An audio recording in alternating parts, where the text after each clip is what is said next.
Oke. Oke. Ya, assalamualaikum warahmatullahi wabarakatuh. Alhamdulillahirobbilalamin. Assalatu wassalamu ala asrofil anbiya'i wal mursalin wa ala alihi wa sahbihi ajmain. Asyhadu an la ilaha illallah wahdahu la syarikalah wa asyhadu anna Muhammadan abduhu wa rasuluh. Bapak Ibu sekalian semuanya, alhamdulillah kita bersyukur bahwa pada malam hari ini kita dapat kembali bertemu di kajian Selasa malam edisi tahun 2022. Ini adalah yang pertama untuk tahun 2022 sesudah kita sempat libur 2 pekan akhir tahun dan awal tahun. Kajian Selasa malam ini diselenggarakan oleh Dewan Pengurus Wilayah Ikatan Ahli Ekonomi Islam DIY bekerjasama dengan program studi Doktor Perekonomian Islam dan Industri Halal Sekolah Bahasa Sastra Universitas Gadjah Mada. Nah, Bapak Ibu sekalian, malam ini alhamdulillah sudah hadir bersama kita narasumber kita Ibu Dr. Inayati Nuraini Dwi Putri, SEMSC, gitu ya, dosen di Fakultas Ekonomi Universitas Negeri Malang, gitu ya. Dan Bu Inayati malam ini akan menyampaikan topik, menyampaikan judul ya, presentasi dengan judul Korupsi dan Pertumbuhan Modal, Identifikasi Penyuapan oleh Perusahaan. Setahu saya tulisan ini merupakan bagian dari disertasi beliau dulu ketika mengambil program doktor di UGM, dan tulisan ini tulis bersama dengan dua pembimbing beliau, yaitu Pak Imawan Pradiptyo dan juga Pak Profesor Lincoln Arsad. Dan makalah yang terkait dengan paper ini sudah dipublikasikan di International Journal of Economics and Management dengan judul Corruption and Capital Growth, Identification of Bribery by the Firms, tahun 2019. Nah, baik, tanpa berpanjang lebar, kita akan langsung mendengarkan bersama-sama presentasi dari Bu Inayati Nuraini Dwi Putri, Mbak Ina, begitu ya. Dan Mbak Ina nanti silakan dimulai di awal-awal biasanya dengan cerita sedikit tentang perjalanan paper ini dari awal sampai kemudian bisa submit, revise, dan terus terakhir bisa publikasi. Dan kemudian juga nanti terus saja cerita tentang substansi dari paper ini, kira-kira totalnya sekitar 40 menit, sehingga nanti kita punya waktu sekitar 20 menit untuk diskusi. Kami persilakan, Mbak Ina. Oke, baik. Terima kasih Pak Akbar. Oke, baik. Assalamualaikum warahmatullahi wabarakatuh. Saya izin share screen. Ya, sudah terlihat ya? Oke, baik. Baik, dalam kesempatan malam ini saya sebenarnya senang sekali ya bisa kembali bertemu dengan teman-teman dari ini ya, khususnya dari komunitas Universitas Gadjah Mada, kemudian juga Sekolah Pasca Sarjana di Universitas Gadjah Mada, dan juga beberapa rekan-rekan dosen di Indonesia. Nah, di sini saya diminta kemarin untuk menyampaikan paper yang telah ditulis bersama dengan tadi sudah disampaikan oleh Pak Akbar, yaitu Bapak Imawan Pradiptyo sebagai promotor saya, kemudian promotor saya adalah Profesor Lincoln Arsad. Nah, di situ sudah dipublikasikan di tahun 2019 di International Journal of Economics and Management. Nah, perjalanan kalau misalnya bicara perjalanan sebenarnya tidak terlalu banyak dikaliku ya perjalanan menulis paper ini, yang mana untuk publikasinya kemarin saya kebetulan mengikuti conference. Jadi mengikuti konferensi yang kebetulan itu diselenggarakan oleh Universitas Negeri Surakarta. Nah, yang bekerjasama dengan international conference dari luar. Jadi ada joint conference di sana.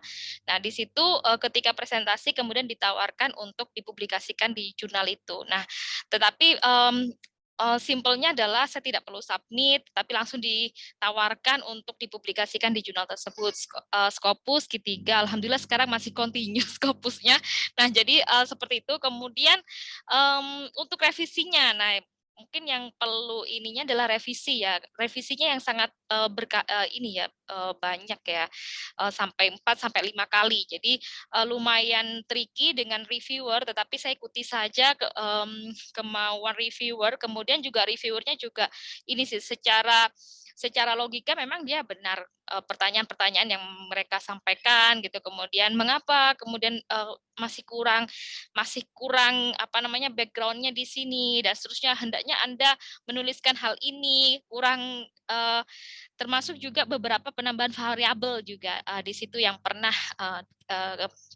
Ini yang pernah disampaikan oleh reviewer dan akhirnya kita lakukan bersama promotor, kita lakukan revisi dan seterusnya 4 sampai 5 kali revisi akhirnya dinyatakan layak untuk dipublikasikan. Jadi seperti itulah kira-kira untuk perjalanan bagaimana terpublikasi. Nah, kalau misalnya melihat gitu ya dari reviewer masuk 2017 awal conference-nya, kemudian langsung direview pada saat conference itu, review pertama gitu, kemudian begitu ditawari, oke, saya setuju, kemudian review pertama diminta nah apa namanya revisinya cukup banyak gitu ya, mayor ya, revisi mayor, akhirnya termasuk penambahan variabel juga, akhirnya dikalkulasi tahun 2017.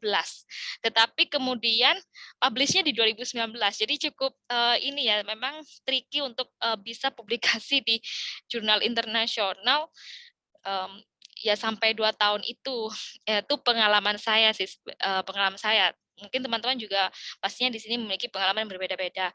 Nah, terkait paper ini yang sudah ini ya saya screenshot kira-kira seperti ini. Kemudian yang ingin saya sampaikan terkait paper ini yang pertama adalah pendahuluan, kemudian bagaimana metodenya, lalu hasil dan kesimpulan. Oke, baik. Nah, di sini paper ini memang dilihat dari korupsi kan selama ini dinilai sebagai sebuah moral negatif dan ternyata memang di mana-mana di seluruh ini ya negara di dunia korupsi dianggap sebagai moral yang sifatnya negatif. Nah, kemudian karena dia dianggap sebagai negatif banyak beberapa kajian gitu ya, kajian literatur yang ingin mengidentifikasi efek korupsi bahkan kepada bagaimana dampaknya terhadap bunuh diri, ketimpangan pendapatan, kemudian kemiskinan, pertumbuhan ekonomi dan yang lain-lainnya gitu. Nah, di sini ini hanya saya capture sedikit aja dan beberapa efek-efek korupsi ke variabel yang lainnya juga sudah dibahas oleh beberapa beberapa ekonom sejak dari tahun 1965. Nah, dari situ kemudian di sini saya concern gitu ya, saya concern di sini adalah bagaimana efek korupsi terhadap pertumbuhan ekonomi growth. Jadi yang saya kuning ini, saya concern ke sana gitu. Nah, yang pertama ingin melihat kenapa sih kok ada hubungannya dengan bunuh diri. Jadi pertama kali pasti membaca paper yang membaca literatur cukup banyak ya pastinya untuk mengcapture untuk menangkap sebuah apa yang ingin saya teliti gitu. Kemudian oke, ini ada penelitian yang cukup banyak di literatur bagaimana efek korupsi terhadap kehidupan sosial masyarakat. Yang pertama dilihatnya dari bunuh diri. Apa sih kok bisa hubungannya dengan bunuh diri? Kemudian, oh ternyata adalah korupsi dilihat dari sisi penggelapan anggaran, maka bisa menyebabkan masyarakat menjadi tidak sejahtera, akhirnya tidak bahagia. Kemudian dampaknya ke sana. Oh, jadi saya melihat ternyata bagaimana mereka mengkaitkan sebuah variabel-variabel itu seperti itu cara logika berpikirnya. Kemudian ketimpangan pendapatan. Oke, di ketimpangan pendapatan ada beberapa literatur, ini saya tidak tulis semua, ada beberapa literatur bagaimana efek korupsi terhadap ketimpangan pendapatan dan kemiskinan dan seterusnya. Lalu yang menarik menurut saya pada saat itu adalah bagaimana efeknya ke pertumbuhan ekonomi. Kenapa kok menarik? Karena ada dua hipotesis yang saling berlawanan. Yang pertama adalah Grist-de-Will hypothesis atau disingkat GWH, kemudian Sand-de-Will hypothesis biasa dikenal sebagai SWH. Nah, apa sih GWH dan SWH? Kenapa dia dikatakan berlawanan seperti itu? Jadi yang pertama adalah korupsi dianggap Grist ini melincinkan perekonomian. Jadi dianggap bahwa korupsi itu justru bermanfaat bagi perekonomian gitu. Itu yang pertama. Jadi Grist-de-Will hypothesis. Kemudian yang berikutnya, hipotesis yang kedua berkebalikan yaitu Sand-de-Will hypothesis. Justru bahwa korupsi itu memperburuk perekonomian. Nah, jadi ini hal ini bertentangan sejak tahun 1900-an sampai dengan hari ini itu masih saja bertentangan di beberapa kajian literatur. Nah, sedangkan kita kembali lagi di sini bahwa korupsi kan dianggap sebagai moral negatif dan itu disepakati oleh semua negara di dunia gitu. Tetapi Tapi mereka hasil dari ininya ya, kajiannya adalah mengatakan bahwa korupsi bisa menyebabkan bisa berpengaruh positif terhadap perekonomian, dan di satu sisi adalah bisa memperburuk perekonomian. Tetapi secara kemudian saya melihat kembali literatur gitu ya, baik itu kajian teoritis, kajian empiris. Nah, teoritis dan empiris. Jadi dalam beberapa kajian-kajian terkait korupsi, yaitu efeknya terhadap pertumbuhan ekonomi, khususnya mereka bicara tentang GWH dan SWH ini, ternyata ada 3 kajian. Pertama, dia berbicara dari sisi teoritis saja. Kemudian yang kedua, sisi empirikal aja. Kemudian teoritis dan empiris. Maka kemudian saya ingin melihat, oke, baik, saya akan berada di sisi mana? Saya akan berada tentu di kajian teoritis dan empiris. Jadi saya memilih 2 itu pada saat membaca. Baik, saya akan menempatkan penelitian saya di kajian teoritis dan juga empirisnya. Jadi pertama adalah secara teoritis saya harus membuktikan bahwa dia apakah berdampak, berefek negatif atau positif, atau tidak berefek sama sekali gitu kan. Kemudian secara empiris pun saya akan membuktikan apakah dia efeknya positif, negatif, atau tidak ada efek apapun. Nah, kemudian di sini dari hasil kajian yang saya kaji, saya baca, yaitu terkait dengan efek korupsi terhadap pertumbuhan ekonomi ini, baik dari sisi kajian teoritis, empiris, kemudian teoritis dan empiris. Di sini ada 3 ternyata, yaitu Sandowell hypothesis, Grace Dewey hypothesis, dan mengatakan bahwa korupsi tidak berpengaruh apa-apa buat perekonomian. Jadi seperti itu yang ketiga, jadi tidak berpengaruh. Jadi ada 3 hipotesis yang kemudian muncul. Nah, ini akhirnya menurut saya menjadi pertanyaan. Jadi yang mana sih sebenarnya yang paling banyak yang paling banyak mensupport, apakah memang korupsi itu berdampak buruk bagi perekonomian, atau memang positif, atau memang tidak berpengaruh sama sekali. Jadi seperti itu. Nah, berikutnya di sini saya melihat bagaimana terkait dengan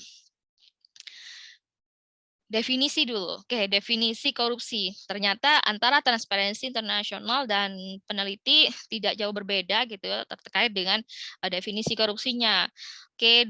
Secara mereka mengatakan bahwa korupsi itu penyalahgunaan wewenang yang dimiliki untuk kepentingan pribadi maupun dan atau orang lain. Nah, kemudian yang berikutnya saya definisi selesai. Artinya dianggap sudah mencapai sebuah kesepakatan yang cukup umum, cukup sama gitu. Baik, kemudian berikutnya adalah bentuk-bentuk dari korupsi. Nah, kalau melihat dari bentuk-bentuk korupsi di sini di breakdown sampai dengan hari ini, korupsi kan banyak ya, ada gratifikasi, itu dianggap sebagai perilaku korupsi dan seterusnya.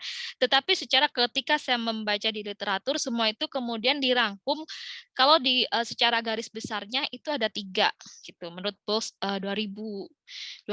Jadi kalau sampai dengan hari ini memang banyak di breakdown, tetapi kalau dikerucutkan itu ada 3 besar gitu ya. Yang pertama adalah suap, yang berikutnya adalah pungli atau pungutan liar, atau dia disebut sebagai extortion gitu ya. Kemudian penggelapan. Nah di situ. Nah kemudian berikutnya adalah dilihat dari bentuk-bentuk ini, kemudian saya ingin mengidentifikasi sebenarnya dari sisi mana sih, kalau suap apakah hasilnya GWH atau SWH, kalau pungli apakah hasilnya SWH atau GWH gitu. Kemudian penggelapan, jadi seperti apa? Saya membaca literatur kembali, kemudian di sini saya menemukan bahwa ketika korupsi itu dilihat dari perspektif dia sebagai suap atau bribe, dia cenderung hasilnya GWH, yaitu bahwa korupsi bisa berpengaruh positif terhadap perekonomian. Nah, ketika dilihat dari perspektif korupsi sebagai pungli, dia cenderung hasilnya itu SWH, bahwa korupsi itu berdampak negatif terhadap perekonomian. Nah, kemudian kalau dari sisi penggelapan, korupsi sebagai penggelapan, dia yang cenderung hasilnya adalah SWH. Nah, dari situ kemudian saya melihat oke, berarti yang bermasalah di sini yang meskipun ini sebenarnya hasil-hasil hasil ini tidak harus SWH ya, tetapi cenderung secara umum adalah hasilnya SWH untuk penggelapan. Untuk pungli hasilnya cenderung SWH gitu. Nah, tetapi kalau suap cenderung hasilnya adalah GWH. Nah, kemudian akhirnya saya mencari paper-paper yang mengidentifikasi korupsi dari sisi suap gitu. Nah, ketika membaca berbagai literatur itu, ternyata mereka membedakan berdasarkan tingkat tata kelola, tingkat governance-nya. Oke, nah berarti di sini kemudian ada semacam kesimpulan yang diambil bagi mereka yang penganut GWH, yaitu Grease the Wheel Hypothesis. Mereka mengatakan bahwa oke, korupsi itu berpengaruh positif, dapat berpengaruh positif terhadap perekonomian, tetapi jika tata kelolanya itu eh, jelek gitu, tidak baik. Tetapi dia dapat berpengaruh negatif jika tata kelola suatu negara itu baik. Nah, di situ kemudian saya menemukan sedikit ini ya titik terang gitu. Oh, ternyata ada perbedaan. Ternyata dari GWH ini masih terbagi dua lagi. Dia dibedakan berdasarkan tata kelola. Jadi ada beberapa paper yang menyatakan seperti itu. Meskipun paper-paper yang lain masih menyatakan bahwa meskipun tata kelolanya baik atau buruk tetap dia berpengaruh positif. Jadi seperti itu. Nah, oke, kemudian disinilah dari hasil kajian literatur itu, kemudian saya ingin melihat bagaimana hubungan jadi efek korupsi terhadap pertumbuhan ekonomi, yang mana pertumbuhan ekonomi di sini tidak hanya dilihat dari sisi ini ya apa GDP saja, tetapi dilihat dari kebetulan untuk paper ini adalah dilihat dari pertumbuhan modal dan modalnya atau kapital di sini. Nah, kemudian sebenarnya ada tiga ya, ada kebetulan Pak Akbar mungkin sudah pernah tahu ya, ada tiga kan, ada tiga ini ya, tiga riset. Yang pertama adalah melihatnya ke ketimpangan pendapatan, efek korupsi terhadap ketimpangan pendapatan. Yang kedua ke modal dan pertumbuhan modal.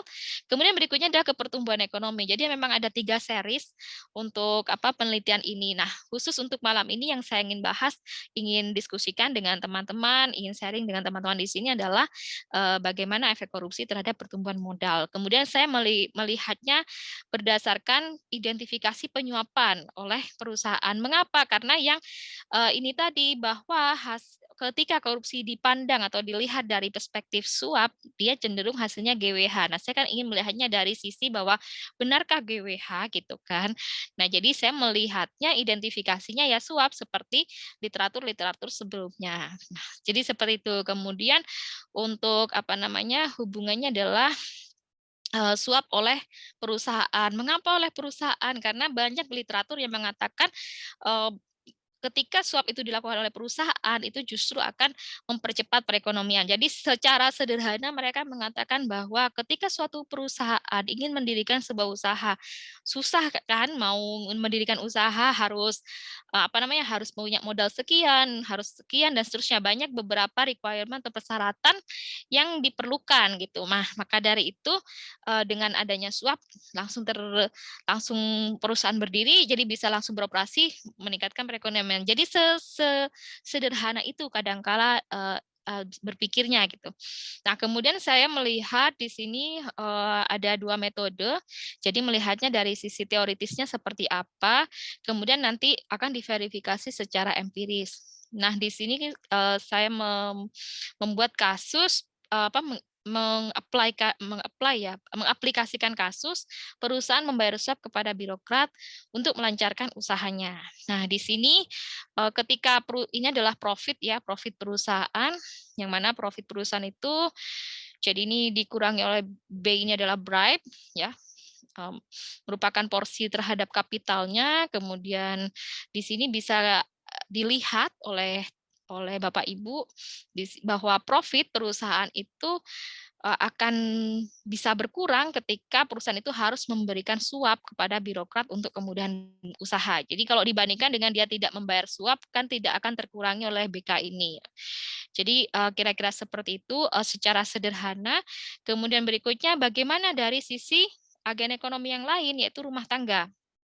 Nah, di sini untuk rumah tangga, saya melihat dengan ini ya, dengan beberapa penurunan derivasi, maksudnya derivasi model, yang mana saya melakukan pengembangan terhadap model pertumbuhan Ramsey di situ. Nah, di situ dilihat bahwa pertumbuhan kapital ketika tanpa korupsi dan adanya korupsi, yang mana di sini adalah dilihat dari perspektif suap, itu ternyata menunjukkan bahwa pertumbuhan kapitalnya bisa lebih rendah gitu. Nah, jadi seperti itu. Nah, kemudian kalau secara agregat seperti apa? Nah, kalau secara agregat dia ada sebuah yang kita sebut concealment cost. Nah, di situ saya melihat dari beberapa paper sebelumnya yang menyatakan bahwa dalam sebuah perekonomian ketika ada korupsi itu akan ada sebuah beban dalam perekonomian. Nah, kemudian di sini dalam paper ini saya dan promotor sepakat untuk menyebutnya sebagai concealment cost. Jadi seperti itu. Kemudian berikutnya, metodenya adalah kita melakukan pengembangan dari modal pertumbuhan Ramsey itu, kemudian mengidentifikasi bagaimana perilaku dari agen-agen ekonomi yang ada, rumah tangga, perusahaan, dan seterusnya. Kemudian yang berikutnya adalah di sini ternyata dari model gitu ya, model yang dibuat ini, model teoritis yang dibuat ini, akhirnya kita dapatkan bahwa korupsi khususnya suap di sini oleh perusahaan dapat berpengaruh negatif terhadap pertumbuhan kapital dalam perekonomian, yang mana di sini ada ini ya, ada sebuah pengurangan gitu ya, pengurangan antara kapital kapital oleh perusahaan gitu ya, beralih ke birokrat. Nah, sehingga dalam sebuah perekonomian agregat dia bisa bisa mengalami penurunan. Nah, apalagi kalau misalnya ditambah dengan concealment cost di situ. Nah, kemudian dari situ, dari sisi modal teoritis sudah dilihat, ternyata bisa hasilnya negatif dari matematika gitu ya, penerapan matematika hasilnya adalah negatif, bahwa suap oleh perusahaan dapat berpengaruh negatif terhadap pertumbuhan kapital oleh perekonomian. Maka yang perlu kita lakukan adalah membuktikan secara empiris. Oke, baik. Kemudian verifikasi selanjutnya adalah secara empiris apakah hal ini memang benar-benar berpengaruh negatif gitu ya. Nah, di sini kami menggunakan objek dari penelitiannya adalah negara kawasan Asia. Tahun penelitiannya dari tahun 2000 sampai dengan 2015. Kenapa Asia? Karena di situ beberapa paper mengatakan bahwa Asia itu mengalami pertumbuhan ekonomi yang sangat cepat belakangan ini gitu. Nah, sehingga di situ kami tertarik untuk Asia yang menjadi objek penelitian kita pada saat itu. Kemudian untuk tahunnya adalah kenapa dipilih tahun 2000, yaitu karena kan tahun 98 itu ini ya, sebagian negara Asia mengalami krisis gitu. Nah, sehingga kami melihat 2019 mungkin recovery, 2000 aman. Sehingga 2000 itu merupakan tahun yang cocok atau sesuai untuk dilakukan atau dijadikan objek penelitian ini. Jadi seperti itu kira-kira. Sampai di sini mungkin langsung ini bagaimana Pak Akbar? Atau saya lanjutkan presentasi sampai selesai atau mungkin ada? Ya, terusin aja nggak apa. Oke, baik. Baik, saya lanjutkan.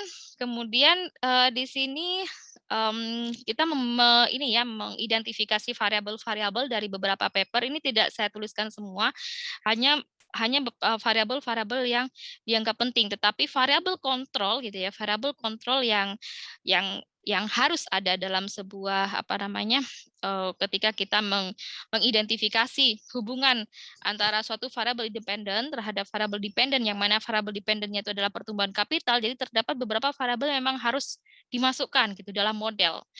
Jadi seperti itu, kita identifikasi. Jadi ini yang hanya dituliskan ya, beberapa variabel lainnya itu juga dimasukkan, tetapi tidak saya tuliskan di bahan presentasi ini. Nah, jadi di sini adalah sumbernya dari mana, kemudian datanya dari mana, jadi seperti itu. Nah, untuk model empirisnya dalam memverifikasi apakah model teoritis yang dibangun itu apakah sudah sesuai atau tidak, di sini kami membangun sebuah model yang mana yang pertama adalah capital growth, jadi sebagai variabel dependent-nya gitu ya, korupsi sebagai variabel interest, kemudian ini adalah variabel kontrol gitu ya, variabel kontrol yang ada dalam perekonomian. Kemudian yang berikutnya, variabel dependent berikutnya adalah kapital gitu ya. Jadi persentase kapital terhadap PDB. Jadi seperti itu. Kemudian dari sini ternyata dari beberapa paper yang kami baca ada yang apa namanya menganggap bahwa ketika kita mengidentifikasi, meneliti variabel korupsi gitu, ada sebuah isu ekonometrika yang harus kita kita ini ya, kita apa namanya adopsi, yaitu adanya endogeneity pada variabel korupsi. Nah, ini menurut beberapa paper-paper sebelumnya gitu ya. Kebetulan yang mengangkat isu endogeneity ini memang dua paper ini. Kemudian paper-paper berikutnya tuh berkembang ke arah langsung time series gitu, melakukan time series. Nah, jadi langsung diduga secara time series-nya seperti apa tanpa melibatkan endogeneity. Nah, oleh karena itu di sini saya apa namanya di sini kami kemudian membuat sebuah metode yang pertama dengan metode OLS, kemudian yang kedua adalah dengan two state square, yaitu dengan melibatkan endogeneity ya. Endogeneity-nya di mana? Yaitu endogeneity-nya pada variabel korupsi itu.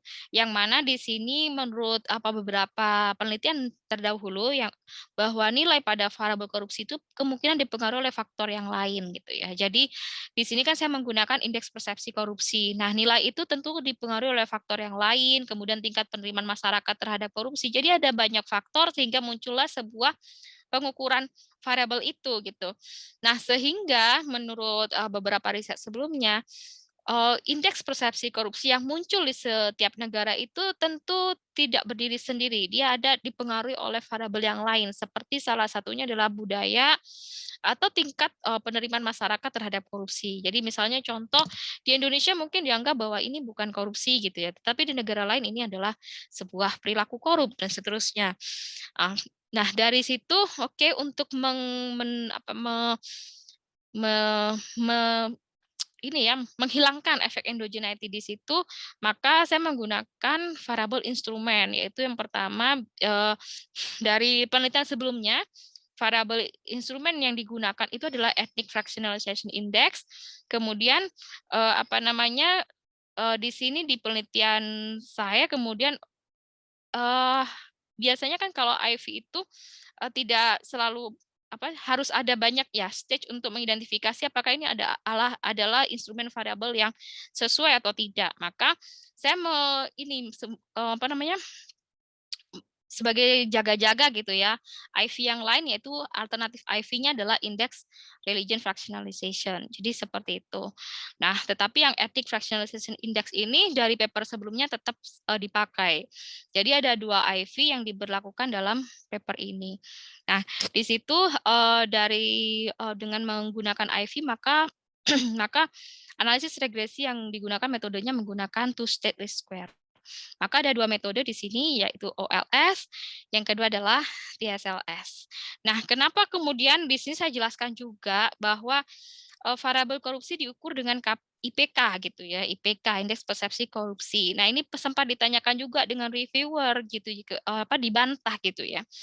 Kalau misalnya menggunakan IPK, mungkin ada beberapa hal yang di situ yaitu tadi ada hubungannya dengan endogeneity tadi. Nah, maka di sini saya menambahkan, ada beberapa kelebihan menggunakan IPK atau indeks persepsi korupsi di sini. Yang pertama adalah sampai dengan saat ini masih belum ada data terkait dengan ini ya korupsi suatu negara sekian.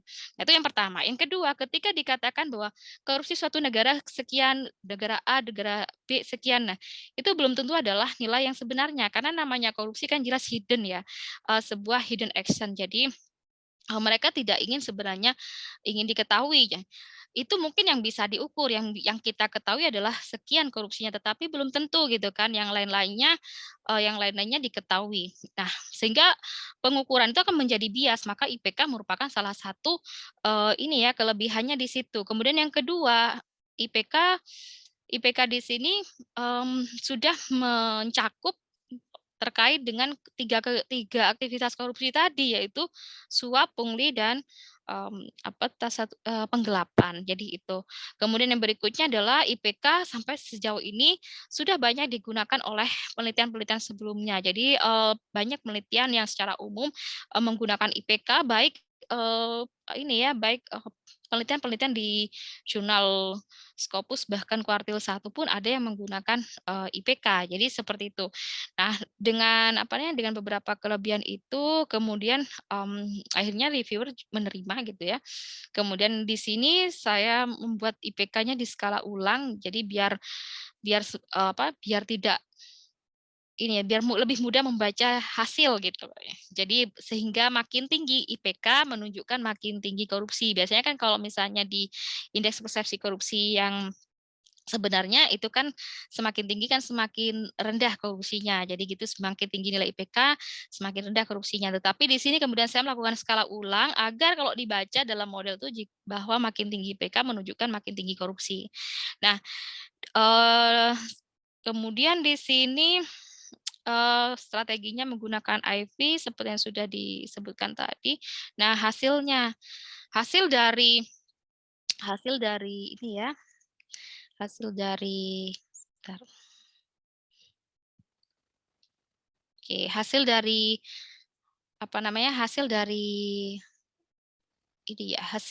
analisis regresi menggunakan OLS dan 2SLS tadi, yang pertama adalah kita melihat bagaimana efek daripada korupsi terhadap pertumbuhan kapital itu dengan menggunakan metode OLS. Jadi ini adalah metode dasarnya. Nah, sebenarnya kan ini juga ya, awal saya juga merasa waduh bagaimana kalau hasilnya positif gitu kan, positif signifikan lagi gitu kan. Nah, bahwa korupsi berpengaruh positif, secara di literatur juga ternyata ada yang berpengaruh positif gitu kan. Tetapi namanya penelitian memang memang menggugah rasa ingin tahu gitu ya. Menggugah rasa ingin tahu, saya gunakan kemudian hasilnya ternyata ini ya hampir konsisten gitu ya di model di model 3, 4, 5, 6 di sini bahwa korupsi berpengaruh negatif terhadap pertumbuhan kapital. Nah, kemudian bagaimana dengan governance? Oke, governance ternyata juga ini negatif juga. Artinya semakin jelek tata kelola, semakin rendah pertumbuhan kapitalnya. Dan di sini semakin tinggi korupsinya, semakin rendah pertumbuhan kapitalnya. Kemudian bagaimana interaksi antar keduanya gitu. Interaksi antar keduanya yaitu jadi semakin rendah tata kelola, semakin jelek tata kelola, semakin tinggi korupsinya, maka akan menurunkan pertumbuhan kapital, cenderung pertumbuhan kapitalnya itu lebih rendah. Jadi seperti itu hasil temuannya. Kemudian di sini kontrol variabel saya gunakan semua yes ya. Jadi di sini untuk model 1, 2, 3, 4, 5, 6 di sini menggunakan semua kontrol variabel yang ada.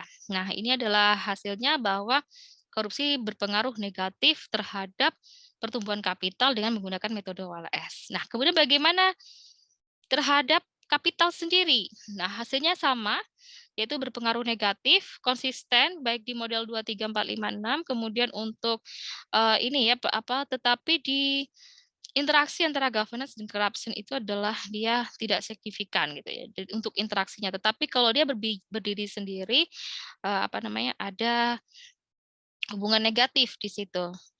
Nah, untuk variabel kontrolnya di sini saya gunakan semua dari 6 model ini saya menggunakan variabel kontrol itu. Kemudian kita cek dengan menggunakan model yang berupaya untuk mengatasi endogeneity di situ. Nah, di situ hasilnya adalah ketika dilakukan dengan metode TSLS atau two square bahwa korupsi ternyata berpengaruh negatif juga terhadap terhadap pertumbuhan kapital gitu, terhadap kapital. Jadi di sini kita menyimpulkan bahwa meskipun dari 6 model 2 yang negatif, kita menyimpulkan bahwa dia berpengaruh negatif signifikan karena di model awal untuk OLS-nya dia negatif gitu ya, negatif signifikan. Kemudian di sini hanya satu model ya negatif signifikan, tetapi kemudian untuk interaksinya dia negatif gitu. Nah, di sini memang sedikit ada pertentangan, tetapi kemudian reviewer menerima, jadi beberapa alasan yang kami berikan. Jadi ada isu endogeneity tadi, yang mana bahwa sebenarnya juga OLS itu bisa dibuat. Jadi ini kan sebenarnya asumsi ya, ada sebuah apa namanya, bisa jadi memang, yang bisa jadi pada saat, apa namanya, IPK itu memang nilai yang sebenarnya, jadi seperti itu. Jadi banyak beberapa riset sebelumnya yang tidak, menganggap bahwa korupsi itu ada measurement error di situ. Nah, dengan dengan apa, penjelasan seperti itu, kemudian, akhirnya lanjut publish. Nah, di sini kami menyimpulkan bahwa gitu ya, di sini kami menyimpulkan bahwa ada 2 metode yang kita gunakan, yaitu adalah pemodelan teoritis, kemudian kemudian ada verifikasi empiris, yang mana di situ hasil dari derivasi pada pemodelan teoritis itu, apa namanya, ditemukan bahwa korupsi dapat berpengaruh negatif terhadap pertumbuhan kapital dan kapital. Kemudian dari sisi verifikasi empiris juga menemukan hal yang sama. Dengan demikian kami di sini menyimpulkan bahwa tingkat korupsi yang semakin tinggi diiringi dengan tingkat tata kelola yang rendah, maka akan semakin dapat mengurangi persentase kapital terhadap PDB serta dapat menurunkan tingkat pertumbuhan kapital. Nah, artinya apa? Artinya riset ini kemudian menolak GWH. Kita ada di posisi SWH. Jadi kita menolak grease the wheel hypothesis, kita mendukung sand the wheel hypothesis. Nah, tentu dengan seperti itu maka yang pasti kita menyimpulkan bahwa ya perlu untuk melakukan upaya pemberantasan korupsi yang harus dilakukan yang lebih serius dan berkesinambungan. Karena hal ini dapat berdampak buruk terhadap perekonomian. Nah, dari sini kemudian berkembang paper-paper lainnya, ya, apa namanya, paper-paper kami ada juga yang terkait dengan ini ya, apa namanya, ketimpangan pendapatan, kemudian pertumbuhan ekonomi. Jadi kira-kira seperti itu sharing dari saya. Terima kasih. Assalamualaikum warahmatullahi wabarakatuh. Selamat malam. Ya, Iya, terima Pak kasih. Akbar. Jangan pamit dulu, jangan pamit dulu. Ya, ya, terima kasih. Jangan pamit dulu. Ya, baik. Terima kasih Mbak Ina yang tadi sudah menyampaikan materinya yang saya kira sangat menarik ya dan analisisnya sangat mendalam begitu ya. Nah, silakan Bapak Ibu sekalian, teman-teman semuanya. Ini kayaknya banyak juga nih teman-teman para alumni riset asosiat PKIBS sih banyak juga nih saya lihat nih. Ya, terima kasih sudah datang malam ini dan kami mengundang juga teman-teman kalau teman-teman yang sudah punya paper gitu ya pada kesempatan yang lain mungkin kajian Selasa malam berikutnya untuk bisa turut berpartisipasi menjadi narasumber gitu ya. Oke. Terutama yang memang punya publikasi yang sudah makalah yang sudah dipublikasikan. Nah, di jurnal internasional. Oke. Saya juga mengucapkan selamat datang ini kepada Pak Dr. Dumeri yang berkenan hadir pada malam ini secara khusus. Tentu saja juga kepada Prof. Mahfud Solihin, Ketua Umum DPW IAI DIY yang sudah hadir malam ini. Gitu. Oke, silakan Bapak Ibu sekalian yang akan mengajukan pertanyaan, memberikan komentar, berdiskusi dan seterusnya. Silakan. Mbak Ina mungkin kita tutup duluan ya presentasinya supaya kita bisa lihat wajahnya teman-teman yang lain. Ya. Pak Dum, silakan Pak Dum, sudah siap itu sepertinya. Ya, saya datang kan agak belakangan, jadi agak bingung.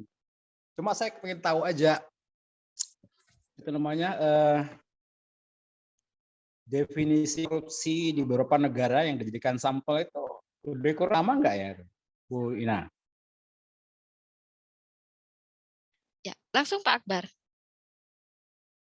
Ya, langsung aja, silakan. Oh iya. Ya baik, terima kasih Pak Dumairi. Salam hormat Pak Dumairi. Ini dosen matematika ekonomi dulu. Saya berguru ke Pak Dumairi nih. Pak Dumairi, jadi kalau ketika kami mengidentifikasi ya definisi korupsi di beberapa negara, jadi satu tadi mereka menyepakati satu definisi gitu ya. Secara umum mereka mengatakan bahwa yaitu penyalahgunaan kekuasaan untuk kepentingan apa? kepentingan pribadi dan atau orang lain. Jadi secara umum seperti itu. Jadi beberapa penelitian terdahulu ya ada yang mengatakan hanya sendiri untuk kepentingan sendiri, kemudian kepentingan orang lain, kemudian kepentingan sendiri dan orang lain gitu. Jadi macam-macam kalau secara kata macam-macam, tetapi kemudian secara definisi itu sebenarnya mereka mirip ya, sebenarnya semacam satu definisi gitu, yaitu bahwa korupsi merupakan penyalahgunaan wewenang atau kekuasaan yang dimiliki untuk kepentingan pribadi dan atau orang lain gitu Pak Dum. Ya, saya tuh kadang-kadang agak bingung dengan ada orang lain itu loh. Bisa jadi kan korupsinya itu sebenarnya pesanan ya kan? Iya. Di pelaku cuma pelaku tapi bukan dalang gitu loh.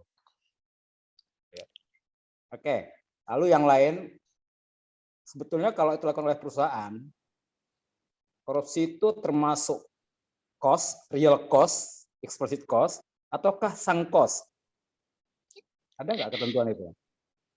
Nah, itu memang sangat menarik Pak Dum ya. Terima kasih. Ini memang menjadi menjadi pemikiran kita pada saat itu dan sampai dengan saat ini. Jadi sebenarnya dia itu masuk di mana ketika di perusahaan. Nah, namun di model kami itu kita sangat ini ya, di model kami itu kita mendefinisikan bahwa dia adalah ini variable cost pada saat itu di model gitu ya Pak, di model. Tetapi dalam dunia nyata kita masih belum bisa menyatakan apakah dia sunk cost atau fixed cost atau variable cost dan seterusnya gitu, karena memang penelitiannya tidak ke sana gitu. Tetapi ini memang menarik untuk bisa diteliti Pak Dum.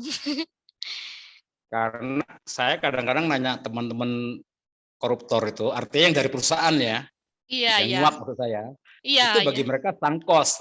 Umumnya mereka lakukan kan sebelum dimulai gitu ya. Iya. Pertama ini nyangkut izin, nyangkut adal gitu. Ya itu aja, Mbak Ina. Makasih. Makasih Pak Akbar atas waktunya. Oke, terima kasih Pak Dumeri. Ya. Terima kasih Pak Dum insight-nya. Ya, silakan kalau ada yang lain.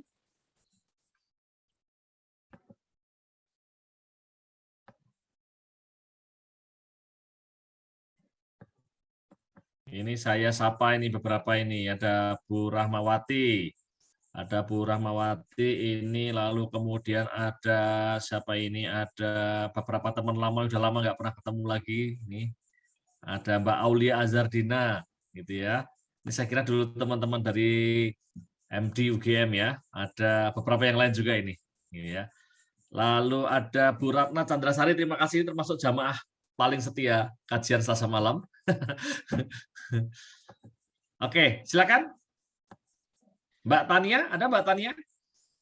Saya persilakan. Saya baru tahu ini loh kajian Selasa malam Pak Akbar. Oh gitu. Ya nanti ini aja kita di-share gitu kan biar Insya Allah tautannya sama terus. Jadi linknya permanen gitu. Di link yang sama. Jadi insya Allah mungkin kalau minggu depan mungkin kita lebih baik jamnya kita ubah dikit ya, jadi 19.45 biar nanti datangnya pas on time aja daripada harus nunggu, karena sholat isya-nya kalau di Jogja mundur. Iya. Sekarang itu setengah 8:45 itu baru azan sebagai masjid. Oke. Bu Ina, saya punya pertanyaan deh, kalau teman-teman belum ada pertanyaan ya. Iya. Ini saya dulu ke perasaan saya termasuk ikut menguji disertasinya ini. Betul. Jadi nanyanya dua kali ini. Ya, walaupun sebagian saya sudah agak lupa-lupa dikit gitu ya. Tetapi saya kira ini menarik ya, bahwa biasanya kan kalau diskusi tentang kapital, diskusi tentang growth gitu ya, itu diskusi tentang hubungan antara korupsi dan growth itu kebanyakan mendiskusikannya kan pada konteks menggunakan data makro gitu ya, tanpa mendiskusikan lebih spesifik pada konteks firm gitu ya. Walaupun di sini juga datanya kan sebenarnya data makro ya. Datanya betul nggak tadi ya? Data makro ya kan, data makro, tetapi logika berpikirnya adalah logika berpikir mikro gitu ya, mikro di mana kita menggunakan microeconomy behind microeconomics gitu ya, dan di situ mikronya itu dikaitkan dengan perilaku firm gitu. Nah, pertanyaan saya gini, apakah ada jalan cerita lain yang bisa kita gunakan untuk menjelaskan konteks makro itu dengan menggunakan konteks misalnya bukan firms, tapi konteks mikro yang lain? Misalnya mungkin konsumen, misalnya yang paling jelas gitu. Ada nggak? Iya, jadi ini Pak Akbar, menarik sekali ya, sebenarnya itu juga apa namanya menjadi pertentangan itu kemarin dengan apa namanya promotor gitu ya, dengan promotor gitu ya. Nah, memang di beberapa riset sebelumnya itu ada 3 gitu ya. Kalau ada 3 apa namanya perspektif itu.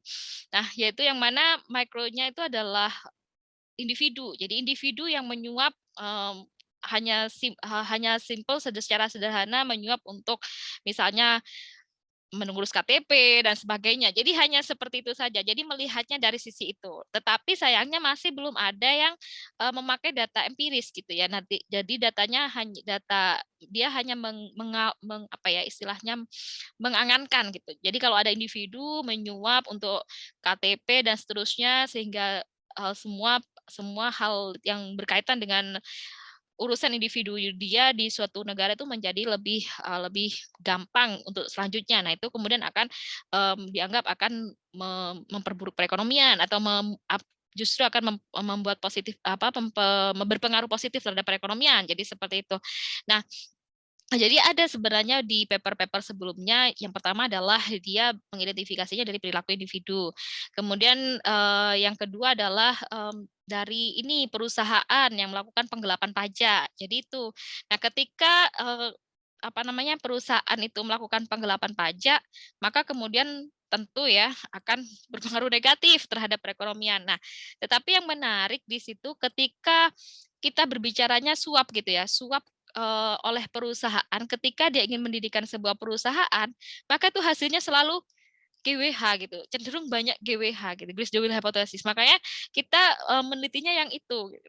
Nah sebenarnya kalau yang lain-lainnya ya banyak sih gitu, tetapi sebenarnya masih terbuka ya ruang untuk meneliti lebih lanjut karena mereka tidak menggunakan secara umum, mereka tidak menggunakan data mikro gitu, mereka kadang hanya membuat model saja gitu, model saja.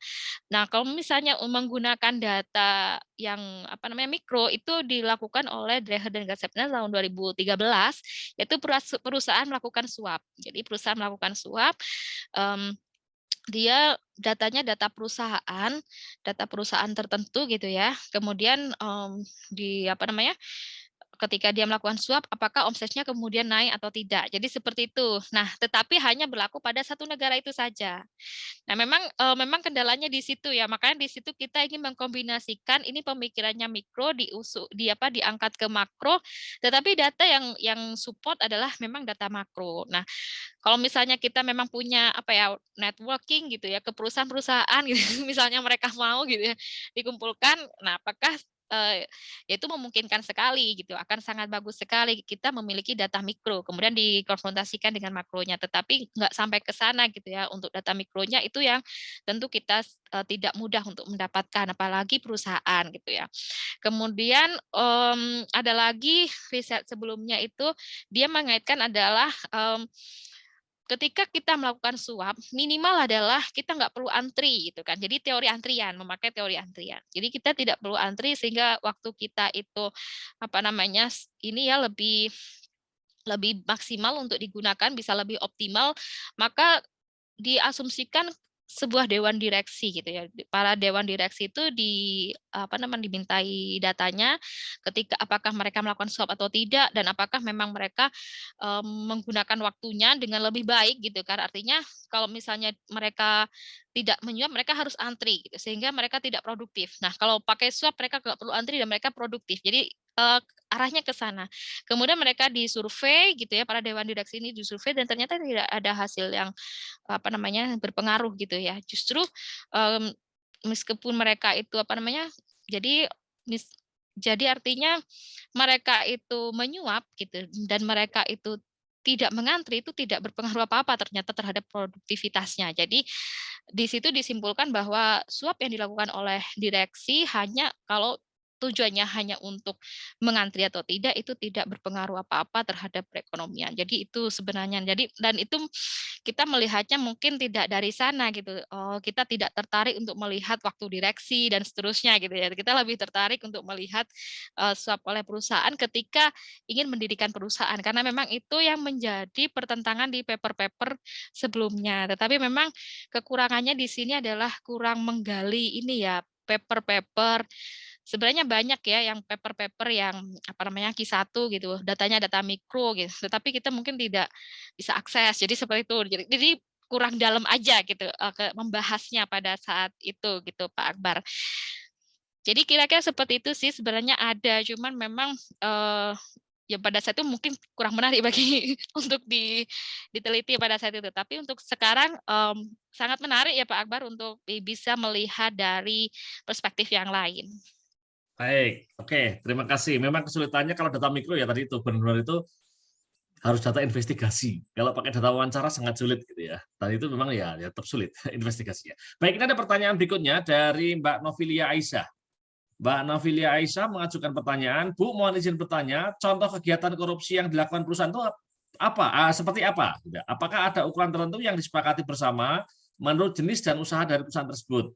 Ya, dan sejauh mana intensitas korupsi tersebut dilakukan? Terima kasih. Ya baik, terima kasih Mbak Novilia. Jadi yang pertama ini ya kegiatan korupsi yang dilakukan oleh perusahaan itu seperti apa. Nah, kalau misalnya dilihat dari beberapa paper sebelumnya kan ada ini ya, ada 3 ya suap gitu kan. Satu suap, kalau misalnya dilihat dari secara garis besarnya adalah suap, kemudian pungli, kemudian berikutnya adalah ini penggelapan gitu. Nah, biasanya perusahaan sih memang banyak melakukan biasanya yang biasa dilakukan adalah suap gitu ya. Mereka melakukan suap untuk melicinkan usahanya. Jadi seperti itu, biar gampang ekspornya mereka suap. Itu satu yang biasa dilakukan berdasarkan riset gitu ya. Kemudian yang kedua, penggelapan. Biasanya perusahaan kalau menurut satu riset yang banyak membahas mengenai penggelapan di situ adalah Zumasev ya tahun 2014 di situ dia membahas tentang penggelapan pajak oleh perusahaan. Jadi penggelapan yang dilakukan oleh perusahaan di situ adalah biasanya di pajak. Nah, kemudian untuk pungli di situ, nah pungli di sini perusahaan tuh lebih pada dia menjadi ininya ya, objeknya. Jadi dia menjadi objek pungli. Meskipun dia di satu sisi dia seringkali juga melakukan suap gitu. Nah, ini tergantung kan sebenarnya dilihat dari sekuensinya siapa yang duluan gitu kan. Kalau suap berarti perusahaan yang duluan melakukan. Nah, kemudian di situ pertanyaan berikutnya adalah apakah ada ukuran tertentu yang disepakati bersama? Nah, biasanya kalau misalnya suap gitu ya, kalau suap itu tidak ada ini ya, lebih pada kita yang maju duluan kan. Kalau kita ingin menyuap gitu kan, kita yang maju duluan gitu ya. Nah, tetapi kalau pungli mereka yang maju duluan, jadi mereka yang minta gitu kan. Oke, minta berapa? Jadi misalnya contoh adalah kalau zaman dulu kan mau masuk ini pegawai jadi menjadi pegawai gitu. Nah, ada punglinya gitu. Kalau zaman dulu ya, kalau sekarang kan sudah transparan, itu tidak terjadi. Nah, biasanya mereka kan oke sekian minimal 50 juta misalnya minimal 30 juta berarti udah ada ditentukan duluan. Tetapi kalau suap kita sebenarnya yang melakukan duluan gitu. Jadi misalnya contoh um, untuk kasus-kasus tertentu ya biasanya kasus-kasus yang besar ya kita suap misalnya 50 juta untuk posisi ini mau atau tidak gitu. Oh, masih udah ada yang 100 juta kemarin. Misalnya seperti itu. Nah, ini memang tergantung gitu ya. Tergantung dari bagaimana itu bisa dilakukan. Kemudian yang kedua adalah seperti yang kita pahami bahwa di situ ada detection rate-nya enggak gitu, tingkat deteksinya. Kalau tingkat deteksinya semakin tinggi maka penentuan kesepakatannya berapa dan seterusnya itu tentu akan semakin tidak bisa dilakukan karena deteksinya terlalu tinggi, misalnya tingkat deteksinya terlalu tinggi. Tetapi kalau tidak ya itu bisa gitu kan. Kemudian di sini untuk ukuran tertentu itu ya tergantung gitu, tergantung bagaimana situasinya pada saat itu. Makanya di dalam model kami di situ kita memasukkan concealment cost. Jadi concealment cost itu merupakan fungsi daripada tingkat deteksinya, tingkat deteksi, kemudian tingkat deteksi terhadap suatu misalnya kegiatan korupsi atau aktivitas korupsi yang dilakukan. Jadi seperti itu. Kemudian sejauh mana intensitas itu dilakukan. Nah, kalau misalnya dilihat sejauh mana sampai dengan saat ini kita melihatnya masih dari ini ya indeks persepsi korupsi karena kalau misalnya data mikro gitu ya, data mikro itu masih belum ya seperti yang disampaikan sebelumnya bahwa data mikro itu nggak mudah didapat, apalagi kita ingin mengidentifikasi secara detail mengenai kegiatan korupsi suatu perusahaan gitu. Jadi kita tidak akan memahami bagaimana intensitasnya gitu. Nah di sini paling melakukan measure gitu ya, mengestimasi gitu ya, mengestimasi, yaitu salah satunya dengan misalnya indeks persepsi korupsi, yang mana semakin tinggi indeks persepsi korupsi artinya semakin rendah tingkat korupsinya. Jadi dianggap intensitasnya berarti lebih rendah dibandingkan oleh negara yang IPK-nya nilainya rendah. Jadi kira-kira seperti itu, Mbak Novilia, dari saya. Mungkin ada komentar yang lain. Baik, oke. Diskusi yang sangat seru, sangat menarik ini. Tapi waktu kita mungkin terbatas gitu ya. Kalau ada terakhir mungkin ini. Kalau ada mungkin penanya atau yang mau komentar, berdiskusi terakhir, satu kali kesempatan sebelum kita tutup. Sehingga pas nanti 1 jam. Sudah ada? Ini saya sapa, ini hadir sepertinya Pak Edi Purnawan. Terima kasih sudah hadir malam ini. Kemudian saya hadir juga, saya lihat beberapa teman-teman yang lain hadir juga. Terima kasih. Ada Bapak Ibu sekalian? Terakhir satu penanya. Baik, kalau emang nggak ada, ya udah. Mbak Ina mungkin bisa memberikan ini, Mbak Ina. Sekalian nanti closing statement ya tentang kemana nih arah riset ke depan sesudah ini. Gitu. Khususnya yang korupsi ya Pak? Ya, Mas ya, yang terkait dengan ya? riset ini. Jadi what is next after this gitu.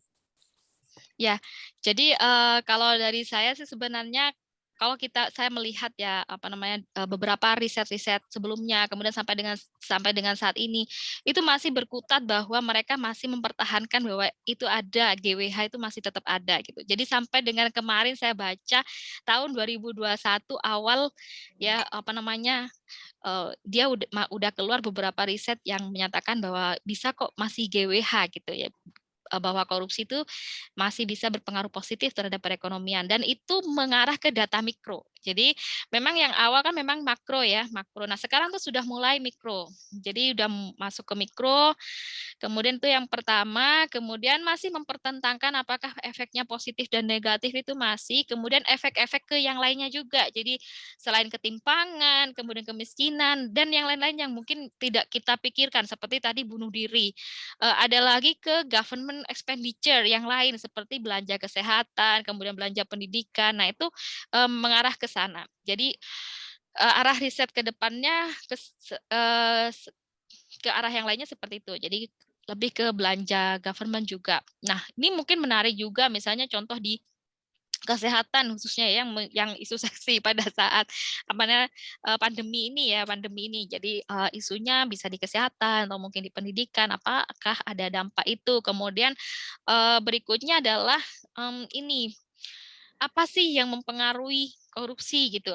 Artinya determinan variabel yang mempengaruhi kenapa sih di suatu negara ini korupsinya tinggi, tetapi di negara yang lain korupsinya tidak. Meskipun itu sebenarnya meskipun masih riset yang lama ya, tetapi sampai sejauh ini masih tetap di riset gitu kan, dengan menambahkan beberapa variabel-variabel yang tidak dimasukkan di riset sebelumnya, seperti misalnya contoh kadangkala adalah variabel-variabel yang mungkin bagi kita itu aneh gitu. Misalnya contoh adalah budaya gitu, faktor budaya. Jadi mereka sangat menguliti yang namanya budaya gitu. Budaya. Kemudian lebih juga ke kualitatif. Nah, mulai menggeser ke kualitatif, Pak Akbar, ketika saya membaca beberapa literatur yang terakhir ya. Jadi mereka ingin mengulitinya dari sisi kualitatif itu seperti apa, baik dari perusahaan. Jadi kalau yang pelakunya perusahaan, kemudian koruptornya sendiri gitu ya, koruptornya sendiri itu seperti apa. Nah, yang lebih ini berkembangnya kalau di negara berkembang mereka kan lebih ke struktural. Jadi korupsinya yang ingin diteliti adalah struktural. Nah, tetapi kalau di negara maju kan sebenarnya dia tidak rendah gitu ya korupsinya, tingkat korupsinya itu rendah. Nah, mereka lebih mengatakan bahwa itu karena tata kelola, kemudian banyak juga yang mengatakan bahwa itu ada sebuah budaya yang salah satunya didorong oleh agama dan seterusnya. Bahkan perbincangan terkait agama itu juga lumayan gitu, lumayan ya adalah kalau dicari-cari itu ada di beberapa paper. Satu agama tertentu mengatakan bahwa agama ini memiliki effort gitu ya, mengajarkan pada penganutnya adalah untuk effort gitu, sehingga mereka itu bekerjanya tuh dengan effort gitu, dengan effort yang baik, maka artinya akhirnya korupsinya ya jadi rendah gitu. Beda dengan negara yang mayoritas agamanya ini gitu. Mereka tuh benar-benar ini ya apa namanya benar-benar membahas itu secara gamblang lah. Jadi itu lebih ke itu, kemudian kualitatif juga, kemudian arah dari ini tidak hanya ekonometrika lagi, lebih juga kepada meta-analisis. Sekarang sudah mulai meta-analisis, kemudian berkembang juga kan kayak Voyant Tool, kemudian ini ya Voyant Tool, kemudian seperti Leximancer, NVivo. Nah, seperti itu. Akhirnya mereka memetakan. Jadi lebih ke sana mungkin kira-kira seperti itu tuh sih Pak Akbar. Baik, terima kasih Mbak Ina atas perkenannya untuk berbagi ilmu malam ini, sharing ya, membagikan ilmu dan juga sebenarnya membagikan semangat ya. Forum ini memang kita desain untuk menjadi forum berbagi semangat gitu ya, semangat penelitian, semangat melakukan publikasi, semangat untuk melakukan analisis secara lebih mendalam begitu. Dan atas kehadiran beliau malam ini, Bapak Ibu sekalian semuanya, kita berikan ucapan terima kasih gitu ya. Panitia penyelenggara tidak bisa memberikan apa-apa gitu ya. Kami hanya bisa memberikan ucapan terima kasih dan ini kita bagikan sertifikat untuk beliau. Sertifikat sederhana atas kehadirannya, mungkin bisa untuk mengurus kenaikan pangkat. Ya, jadi terima kasih loh Pak Akbar loh. Saya senang ya, di sini bisa charging loh, charging semangat. Yeah, baik. Nah, saya juga mengundang sekali lagi teman-teman yang lain yang sudah mempublikasikan papernya untuk berkenan menjadi narasumber pada sesi-sesi berikutnya. Setiap Selasa malam gitu ya. Insya Allah pekan depan sudah ada yang dijadwalkan, tapi sesudah-sudahnya nanti masih terbuka untuk kesempatan yang lain. Baik, dengan tidak berpanjang lebar lagi karena waktu sudah lewat, saya tutup. Assalamualaikum warahmatullahi wabarakatuh. Sampai ketemu lagi. Salam sehat. Waalaikumsalam. Pak Edi, terima kasih Pak Edi. Terima kasih Pak Edi. Bagus. Pak Dumairi. Pak Akbar. Keren.